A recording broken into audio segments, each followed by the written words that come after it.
नमस्कार, आप देख रहे हैं नेशन भारत और मैं हूं मनोज चतुर्वेदी। बिहार के मुख्यमंत्री नीतीश कुमार ने पटना के संवाद केंद्र से आज विभिन्न सरकारी योजनाओं का शिलान्यास भी किया और उद्घाटन भी किया। नीतीश कुमार ने स्वास्थ्य विभाग के करीब 542 करोड़ रुपए की योजनाओं का शिलान्यास किया, जो भविष्य में बन के तैयार होंगी, और 88 करोड़ रुपए की योजनाओं का उद्घाटन किया। क्या है ये पूरी रिपोर्ट, आपको दिखाते हैं। आज खुशी की बात है कि न सिर्फ कुछ काम का उद्घाटन भी हो रहा है और वहाँ पर जो अभी सब कुछ इसके बारे में जानकारी दे दी है स्वास्थ्य मंत्री जी ने, और एक एक चीज़ का 5 का कुछ का उद्घाटन, कुछ का शिलान्यास किया गया है। अब झंझारपुर में नया मेडिकल कॉलेज भी बनेगा। अब मधुबनी में तो ठीक ही का इन्होंने एक प्राइवेट मेडिकल कॉलेज भी स्थापित हो गया है, और झंझारपुर में हम लोग सरकारी मेडिकल कॉलेज की स्थापना कर रहे हैं। और आप लोगों को बता दिया गया इसके बारे में, इन्होंने बता दिया कि 515 करोड़ रुपए की लागत उसमें लगेगी और उसका निर्माण किया जा रहा है। और एक एक चीज़ पर ग्रामीण क्षेत्रों में जो दान में लोग देंगे गांव में, तो उनके नाम पर अस्पताल का नामकरण किया जाएगा। ये हम लोगों ने तय कर दिया हर लोगों के बीच में। तो हम तो चाहेंगे कि हमारे जनप्रतिनिधि, प्रशासन के लोग सब इस बात का प्रचारित करें कि किसी भी गांव में स्वास्थ्य उपकेंद्र बनाना है और स्वास्थ्य उपकेंद्र के लिए जगह नहीं मिल रही, या हम लोगों को अतिरिक्त प्राथमिक स्वास्थ्य केंद्र बनाना है, उसके लिए भी अगर जगह नहीं मिली, तो वैसी स्थिति में बहुत लोगों के पास ज़मीन है, तो अगर वो ज़मीन दे देंगे तो उन्हीं के नाम पर इसको रख दिया जाएगा। अब आप सोच लीजिए कि थोड़ा ज़मीन देंगे लेकिन उनका नाम अनंत काल तक रहेगा। ये साधारण बात नहीं है, इसलिए सबके बीच में इस बात को प्रचारित भी करना चाहिए, ताकि हम लोगों की इच्छा है कि ज़्यादा से ज़्यादा जगहों में हो और लोगों को किसी भी प्रकार की दिक्कत नहीं हो, सब आदमी का स्वास्थ्य का ध्यान रखा जाए।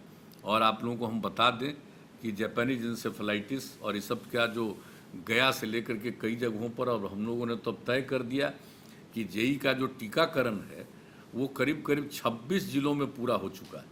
हम लोगों ने केंद्र सरकार से आग्रह किया है कि उसकी जो दवा आती है टीकाकरण की वो आ जाए, और बाकी 12 जिलों में भी हम लोग इसका टीकाकरण कराना चाहते हैं, क्योंकि कोई नहीं जानता कि कहाँ का आदमी कैसे किस चीज़ से प्रभावित हो जाए।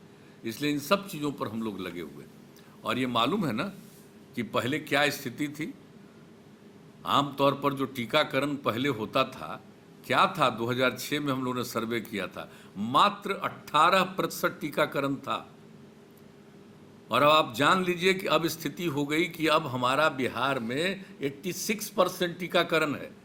और हम लोगों का लक्ष्य है कि टीकाकरण के मामले में हम लोग देश के टॉप 5 जो 5 राज्य होंगे उसमें हम शामिल रहेंगे।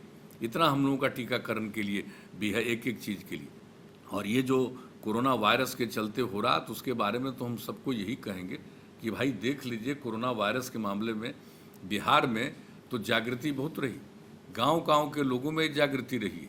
तो ये मामूली बात नहीं है। इसलिए कोरोना वायरस के भी क्षेत्र में भी जो हम लोगों ने जन जागृति का अभियान शुरू किया है, तो जन जागृति का अभियान में सब लोगों का सहयोग होना चाहिए, ताकि लोग अलर्ट रहें। मास्क के बारे में उनको बताया जा रहा है, एक दूसरे के साथ दूरी बनाए रखने के बारे में किया जा रहा है।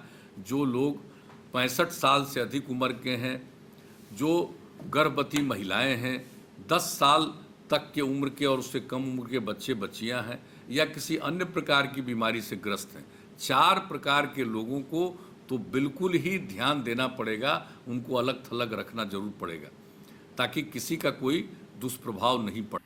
तो आपने सुना बिहार के मुख्यमंत्री नीतीश कुमार ने इन योजनाओं के बारे में क्या कहा और सरकार की उपलब्धियों के बारे में क्या कुछ बताया। बहरहाल नेशन भारत चैनल के साथ आप बने रहिए। नेशन भारत चैनल को सब्सक्राइब कीजिए, लाइक कीजिए, और यदि कोई सलाह हो तो हमें अवश्य लिखें। धन्यवाद।